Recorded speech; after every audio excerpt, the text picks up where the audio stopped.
Bueno, si recordáis, terminamos José.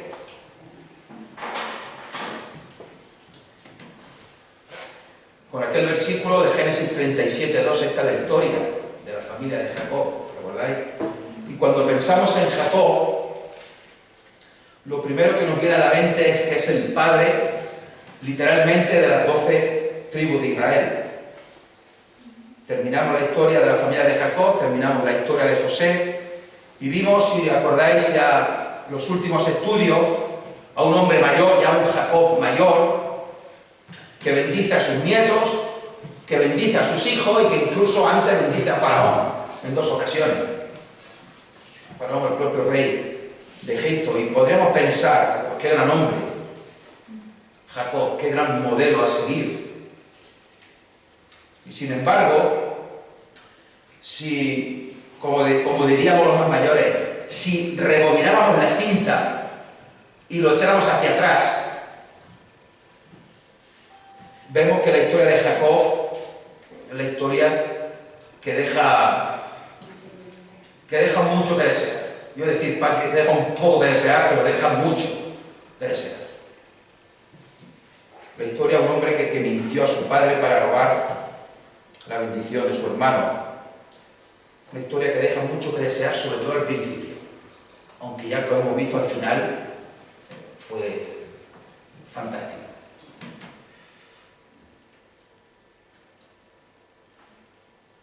Pues bien, esto es lo que vamos a hacer, precisamente. Vamos a rebobinar, vamos a echar para atrás la cinta y vamos a estudiar la vida de Jacob. Desde su nacimiento hasta su muerte. Dentro de unos meses o unos años, si Dios lo permite, si Dios quiere, cuando lleguemos al final de su vida, al final de la vida de Jacob, pues tendremos que repetir algunos estudios que ya hemos visto con la vida de José. Pero bueno, como digo, serán dentro de varios años. No creo que os suponga ningún problema volver a repasar algunos estudios que ya hemos visto al final de la vida de José. Jacob, uno de los 3 grandes patriarcas del pueblo de Israel. Sabemos la cantidad de veces que aparece junto a Abraham, a Isaac y a Jacob. Yo soy el Dios de Abraham, de Isaac y de Jacob. Los padres de Jacob fueron Isaac y Rebeca, y los abuelos Abraham y Sara. Y veremos a lo largo de los estudios que nos ocupen, veremos una vida de profunda transformación. Una vida de ser el suplantador a ser el que luchó con Dios. Y a ser el padre de las 12 tribus de Israel. Pero sobre todo, queridos hermanos, y al igual que ya hemos visto con la vida de Elías y con la vida de José, sobre todo es una historia de la gracia soberana de Dios. Y si no entendemos esto bien, no entendemos bien la Biblia. Si no entendemos que Dios es soberano y que todo lo que le ocurrió a Elías, todo lo que le ocurrió a José y todo lo que vamos a ver, o que ya sabéis, vamos a ver, no, que os voy a contar, si lo sabéis, y todo lo que le ocurrió a Jacob fue por gracia y fue según el perfecto y soberano plan de Dios. Y si llevamos esta afirmación al hoy y a la hora, y sabemos que Dios no cambia, que Dios es inmutable, pues Dios sigue siendo soberano. Y todo lo que nos ocurre es por gracia y por su santa y bendita voluntad. Esta gracia soberana en la vida de Jacob la observamos perfectamente ya desde su mismo nacimiento. Incluso antes, como veremos ahora, incluso antes. Os invito a la lectura de Génesis capítulo 25.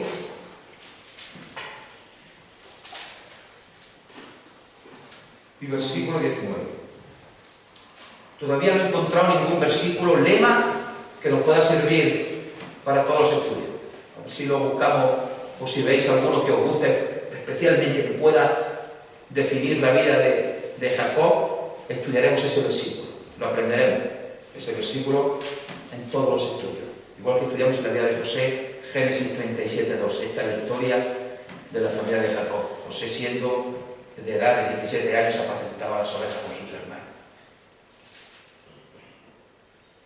El capítulo 25 de Génesis es un capítulo precioso. Bueno, precioso en todo, pero el 25 es precioso. En este capítulo fallece Abraham al principio y nacen Jacob y Esaú poco después. Vamos a leer a partir del versículo 19 hasta el 26. Génesis 25, 19. Estos son los descendientes de Isaac, hijo de Abraham. Abraham engendró a Isaac, y era Isaac de 40 años cuando tomó por mujer a Rebeca, hija de Betuel, arameo de Padán Aram, hermana de Labán, arameo. Y oró Isaac a Jehová por su mujer, que era estéril, y lo aceptó Jehová, y concibió Rebeca su mujer. Y los hijos luchaban dentro de ella, y dijo: si es así, ¿para qué vivo yo? Y fue a consultar a Jehová, y le respondió Jehová: 2 naciones hay en tu seno, y 2 pueblos serán divididos desde tus entrañas. En un pueblo será más fuerte que el otro pueblo, y el mayor servirá al menor. Cuando se cumplieron sus días para dar a luz, he aquí había gemelos en su vientre. Y salió el primero rubio, y era todo velludo como una pelliza, y le llamaron su nombre Esaú. Después salió su hermano, trabada su mano al calcañar de Esaú, y fue llamado su nombre Jacob. Y era Isaac de edad de 60 años cuando ella lo dio a luz. Fijaros lo que decíamos, lo de la gracia soberana de Dios, incluso antes del nacimiento. Y lo veremos ahora en el nacimiento. Porque mirad el versículo 12. Estos son los descendientes de Ismael, hijo de Abraham. Y mirad el versículo 19. Estos son los descendientes de Isaac, hijo de Abraham. Y Dios, en su gracia soberana, quiso elegir esta segunda línea. No la otra. No la de Ismael, sino el hijo de la promesa. Isaac, hijo de Abraham. De hecho, seguro que sabéis, os acordáis también cómo comienza el Nuevo Testamento. Cómo comienza Mateo 1:1 y versículo 2. Vamos a verlo. Mateo 1:1.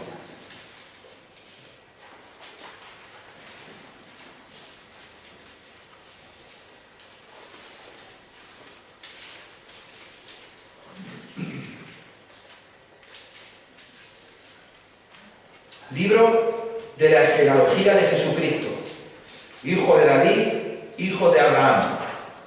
Abraham engendró a Isaac, Isaac a Jacob, y Jacob a Judá y a sus hermanos.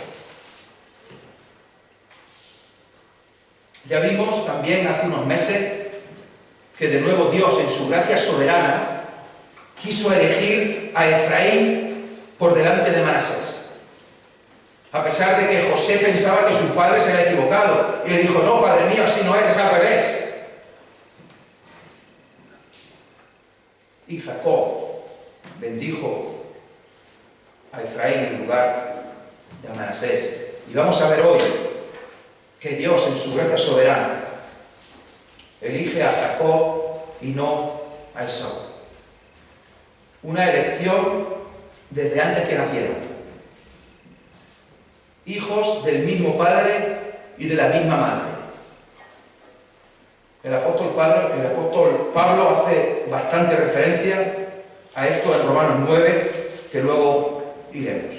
Es inevitable ir a Romanos 9. El caso es que el texto comienza presentándonos a los personajes. Dice que Abraham es el padre, Isaac el hijo. Y por otro lado, Betuel el padre y Rebeca y Labán los hijos. Isaac se casa con Rebeca y da a luz a Jacob y a Esaú. Por tanto, Labán es tío de Jacob.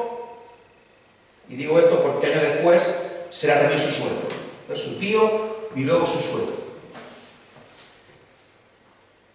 Y después de presentar a los personajes, vemos que Isaac tiene 40 años cuando se casa con Rebeca. Y empieza a orar a Dios por su mujer, que era estéril. Dios oye la oración y finalmente Dios les da 2 hijos. Y esto que lo hemos leído cientos de veces, quizás miles de veces. Lo hemos leído y lo decimos, qué bonito. Pidió a Dios y Dios le respondió y le dio 2 hijos.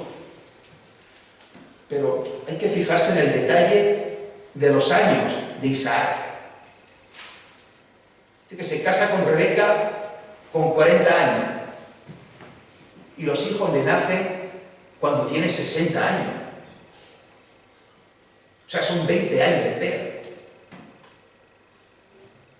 Son 20 años orando a Dios para que les dé hijos. ¿Dais cuenta de la paciencia de este hombre? De la fe y de la fidelidad, esperando en Dios 20 años. Nosotros a veces nos impacientamos cuando no nos sale algo, ¿no? y culpamos a Dios, o no culpamos, pero sino quizás nos preguntamos por qué. Y él oró a Dios cuando tenía 40 años, siguió orando y Dios le dio los hijos con 60 años. 20 años confiando en Dios y confiando en sus promesas. 20 años sabiendo que para Dios no hay nada imposible. Pues además, si os acordáis, su misma madre, Sara, le dio a luz a él también cuando era estéril y además con 90 años de edad. Y Abraham tenía 100. O sea, el padre 100 y la madre 90. Pero el caso, hermanos, es que Isaac oró a Dios por 20 años. Pero, fijaros otro detalle. Oró a Dios para que le diera un hijo a su mujer. Y Dios aceptó su oración. Pero cuando Él quiso. Cuando Dios quiso. Y este detalle también es bonito. Porque Isaac no ora por su propio beneficio. Sino que dice el texto, oró Isaac a Jehová por su mujer. Qué importante orar por nuestras esposas y por nuestros maridos también. Dios oyó y aceptó la oración y le dio 2 hijos, a Jacob y Esaú. Fueron los únicos hijos de Isaac. No tuvieron más hijos. De hecho, Isaac es el único de los 3 patriarcas que solo tiene una mujer. Los demás tenían concubinas, pues, otras mujeres. Tuvieron hijos, Abraham y Jacob, con otras mujeres. Pero Isaac no. Isaac solo se menciona que tiene una mujer y solo tiene hijos con ella, con esa mujer. Y son los 2 únicos hijos que se ven aquí. Dios le quiso dar estos 2 hijos. Solamente estos 2 hijos. Y se los quiso dar cuando Dios quiso. Y lo tuvo 20 años esperando. Así como le dio Dios a Abraham, el hijo de la promesa, cuando tenía 100 años y su mujer 90. Hermanos, no es casual. No es casual. No es que estuvieran 20 años intentándolo, porque a ver si viene, venga, qué mala suerte. ver si más adelante. Y mira tú, qué buena suerte le hemos tenido ya. No, Isaac ora por su mujer y Dios responde, dándoselo cuando quiere. Vemos en Isaac un hombre que busca a Dios y vemos en Isaac un hombre preocupado por su mujer. Y los hijos luchaban dentro de ella, dice el texto, que luchaban dentro de ella. Imagino que se estarían pegando y patadas y la mujer no sentiría ahí las patadas, los golpes, que no parían de moverse dentro de la barriga, unos niveles que no eran normales. ¿Y qué hace Rebeca? Pues lo mismo que Isaac. Dice el texto que fue, ¿qué versículo dice? Y fue a consultar a Jehová, versículo 22. Los hijos luchaban dentro de ella. Si es así, ¿para qué vivo yo? Y fue a consultar a Jehová. Una dificultad, un problema, va a consultar a Jehová. Vemos en Rebeca a una mujer que busca a Dios y se preocupa por sus hijos, aún en el vientre. Y de nuevo Dios contesta. Dios le dice que son 2 hijos los que tiene dentro, que son varones, y que van a ser 2 naciones, en las cuales el mayor servirá al menor. Algo que iba contra toda lógica en aquel tiempo, donde tenía mucha importancia ser el mayor, ser el primogénito. Ahora da más o menos igual. Ahora da igual. Bueno, Josué es el tercero y está ahí, que bien acompañado está con sus padres, está mejor que nadie. Pero antes, en aquella época, el primero es el que tenía más importancia, es el que llevaba, el que le daba casi todo, y era el que tenía el renombre, el primero. Y Dios decidió, y Dios eligió que el mayor sirviera al menor. Y como decíamos antes, es inevitable que vayamos a Romanos 9. Vamos a leer ahora del 9 al 13. No perdáis el pasaje de Romanos 9 porque volveremos. O dejarlo abierto, Romanos. Romanos 9 al 13.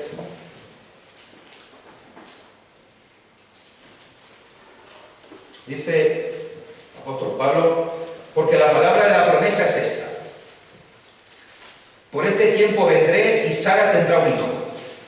Y no solo esto, sino también cuando Rebeca concibió de uno, de Isaac, nuestro padre, pues no habían aún nacido, ni habían hecho aún, ni bien ni mal, para que el propósito de Dios conforme a la elección permaneciese, no por las obras, sino por el que llama, se le dijo, el mayor servirá al menor, como está escrito, a Jacob amé, mas a Esaú aborrecí. También vamos a ver Malaquías 1:3. Malaquías 1.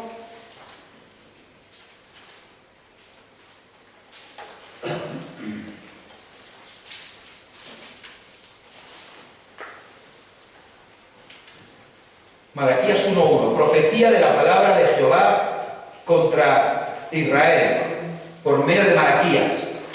Yo os he amado, dice Jehová, y dijisteis, ¿en qué nos amaste?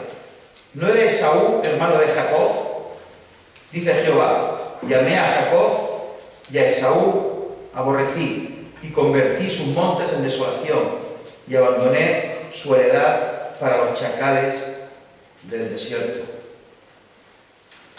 El apóstol Pablo señala en Romanos 9 que esta elección que Dios hace en Génesis 25 no depende de ningún mérito de uno ni de ningún desmérito del otro. No es porque uno sea bueno o porque el otro sea malo. Es más, es que no habían ni nacido. Dice el apóstol Pablo, no les había dado tiempo a hacer nada malo, no tenía nada. Cuando Rebeca da a luz, efectivamente son gemelos, y sale uno rubio, con mucho pelo, me hace gracia, que parecía una pelliza. Siempre me ha hecho gracia la expresión, la pelliza. Y el otro, Jacob, agarrado al talón, al cañar de su hermano.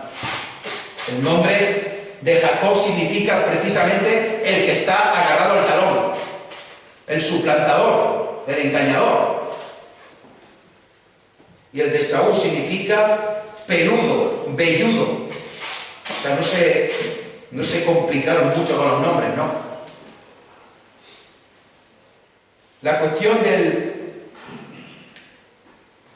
del nacimiento de Jacob y de Esaú, sobre todo las palabras inspiradas de Pablo en Romanos 9, en las cuales dice que a Jacob amé y a Esaú aborrecí, tomando también como referencia al profeta Malaquías, es uno de los temas más profundos y más complejos de toda la teología. Es también uno de los temas que más controversia ha tenido, tiene y tendrá. ¿Acaso fue Dios injusto al amar a Jacob y aborrecer a Esaú? El mismo Pablo hace esta pregunta a continuación, en Romanos 9, 30. ¿Qué pues diremos? ¿Que hay injusticia en Dios? En ninguna manera. Pues a Moisés dice, tendré misericordia del que yo tenga misericordia y me compadeceré del que yo me compadezca. Hermanos, Dios tiene derecho a mostrar misericordia a quien quiera. De hecho, Dios quiso llevar al extremo su misericordia hasta tal punto, enviando a su Hijo Jesucristo a morir por nosotros. El que Dios amara a Jacob y aborreciera a Esaú no significa, no implica que Dios, por supuesto, no implica que Dios odiara y despreciara a Esaú en el sentido que tenemos nosotros de la palabra aborrecer, despreciar, odiar. Más bien van los tiros en que Dios eligió a Jacob para su propósito y a Esaú no lo eligió para su propósito. Tenía otro propósito distinto para Esaú, el cual veremos más adelante que Esaú también recibió bendiciones. Pero ¿por qué lo hizo Dios así? ¿Y por qué no lo hizo de la otra manera? Pues porque Él quiso, porque Él es soberano. Y sigue diciendo Romanos 9, 20, oh hombre, ¿quién eres tú para que alterques conmigo? Dirá el vaso de barro al que lo formó, ¿por qué me has hecho así? ¿O acaso no tiene potestad el alfarero sobre el barro para hacer de la misma masa un vaso para honra y otro para deshonra? Hermanos, no quiero entrar en esta tarde, bueno, no es plan de entrar en esta tarde, porque Dios eligió, no quiero entrar en más detalle, ni voy a entrar en que Dios eligió a Jacob porque sabía de antemano, según la presciencia de Dios, que Jacob iba a ser fiel, y que Esaú no, o que Esaú iba a despreciar la primogenitura. No voy a entrar tampoco en que esto puede ser una elección de los pueblos y que no tiene nada que ver con la salvación y la condenación de las almas. De hecho, de Esaú vienen los edomitas y de Jacob viene el pueblo de Israel. Y algunos dicen que esa lección no hay que traspasarla más allá, pero como digo, no voy a entrar aquí. Lo que sí quiero dejaros en esta tarde como idea principal, queridos hermanos, es que la gracia de Dios es inmerecida. Que la gracia de Dios nadie, absolutamente nadie la merece. Ninguno la merece. Nadie merece la bendición de Dios.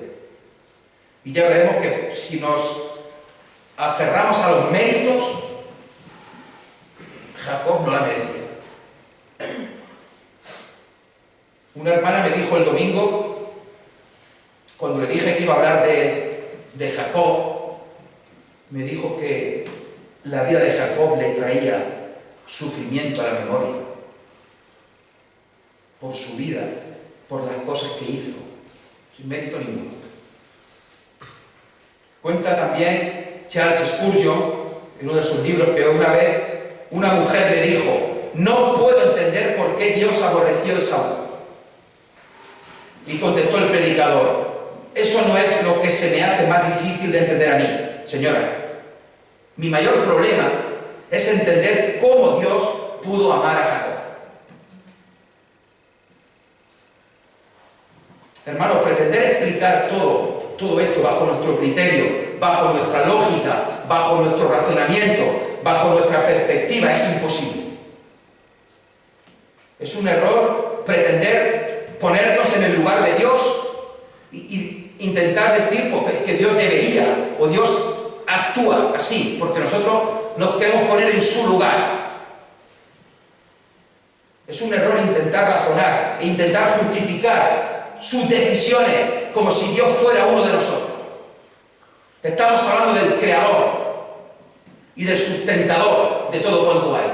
Estamos hablando del Dios omnipotente, del Jehová de los ejércitos, de que es santo, santo, santo. Es un error pensar, hermanos, que Dios actúa de forma arbitraria o que actúa al azar o que todo lo deja a la coincidencia.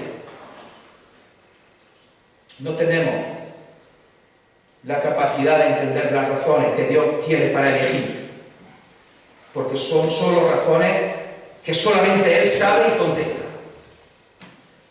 Pero nada es al azar, hermano. Nada es casualidad.